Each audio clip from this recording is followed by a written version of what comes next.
Hi, my name is Brent Ottendorf, and this is my presentation of the Jurek versus Texas case. This case covers the death penalty and how it violates the Eighth Amendment. The case ID is 428 US 262, and it ended in a 7-2 decision. The constitutional question for this case is the death penalty a cruel and unusual punishment?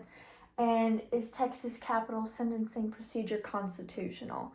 So basically what that means is it's going to talk about how the capital sentencing for murder, in the sense, is it constitutional, is it not?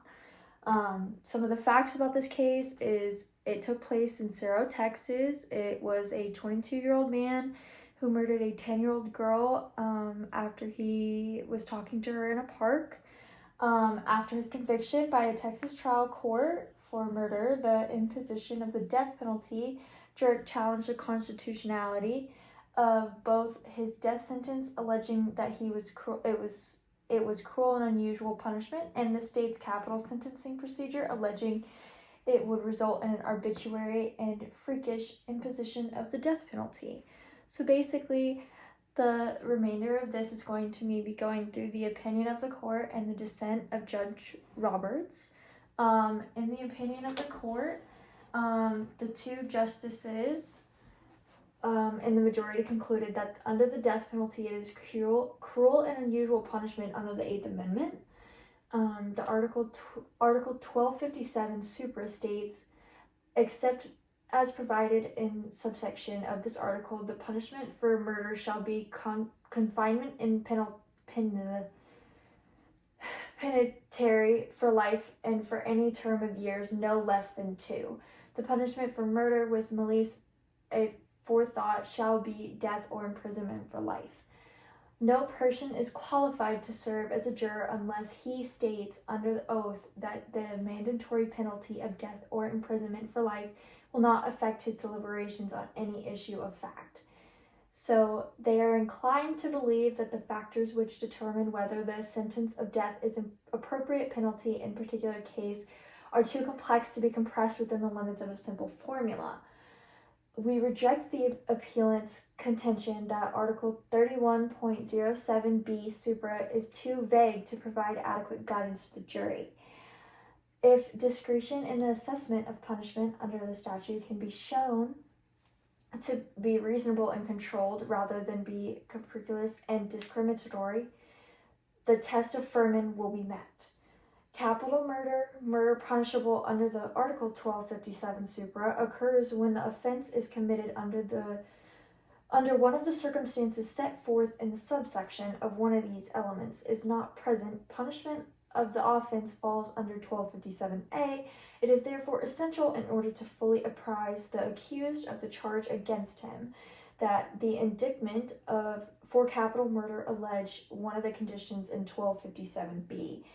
Lastly, appellant claims his confessions were involuntary, so he argues that the record fails to show he voluntarily, knowingly, and intelligently waived his constitutional rights. We find that the Supreme Court of Florida and Georgia have upheld the statutes of non-mandatory death penalty provisions based on the theory that the statutes adequately provide control of the jury's discretion and safeguards against the arbitrary impositions of the death penalty. Where several ways the offense may be committed, we are set forth in a statute and are embraced in the same definition, are punishable in the same manner and not redundant to each other, and they are not distinct offenses and may be charged with one indictment.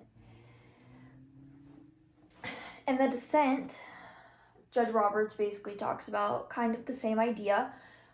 He talks about how he feels and views the case.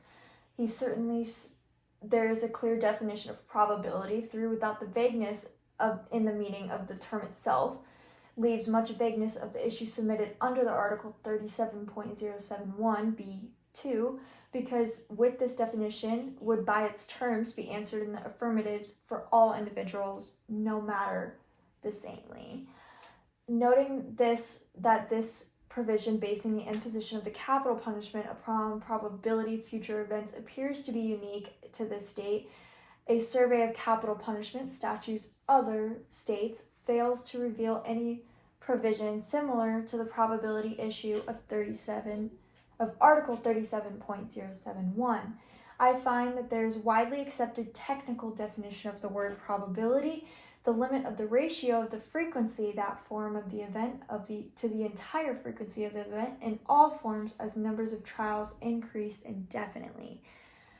The conclusion that is inescapable that the appealment punishment was decided to significant degree by the answer to a question which is a result of the vagueness and Bradley could not have been answered in his favor. It is equally clear that such a procedure violates the due process and this constitutes error. This, under such a construction, the appealment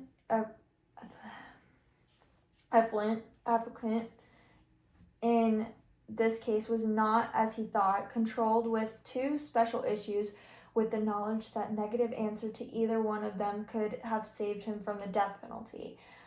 The appellant urges that Article 37.071 and 1257 violate the 8th and 14th Amendments of our federal Constitution.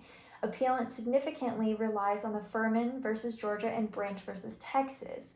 This court stated in Lopez v. State that the per suram opinion of the 9 separate opinions filled by the justices of the United States Supreme Court in Furman and Branch leave much to be desired from the standpoint of clarity. An examination of those opinions reflect that while 2 of those justices in the Furman majority would have totally abolished the death penalty in this country, in Coley the court convincingly concluded that Furman allows for the new legislation by the states permitting the exercise of some controlled discretion through the use of objective standards by which authority may be added in imposing the penalty of death. In Coley Supra at 615.